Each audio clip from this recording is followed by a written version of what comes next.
Now, U.S. debt ceiling talks resumed at the Capitol building in Washington late on Friday. The talks were paused for most of the day after Republicans walked out of the room. Democrats and Republicans are trying to reach a deal to raise the debt ceiling and avoid a U.S. government default.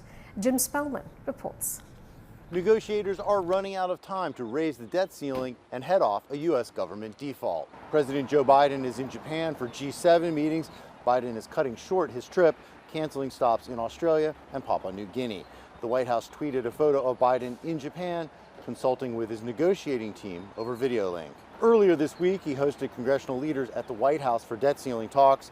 Before departing for Asia, Biden sounded at least somewhat optimistic. I'm confident that we'll get the agreement on the budget, that America will not default. And every leader in the room understands the consequences if we fail to pay our bills.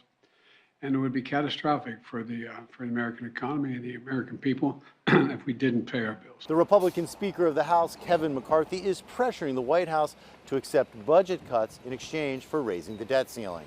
The Treasury Department says the U.S. could run out of funds to cover its financial obligations as early as June 1st. Now we're along such a short timeline, it makes it almost harder. But if there's one thing you know from me, I never give up. I have the grit, the perseverance, and we're going to get it done. Both Biden and McCarthy are facing pressure from their own parties to stick to their guns and give up the fewest concessions possible to get a deal. Economists say a U.S. default could trigger a recession with repercussions felt throughout the global economy.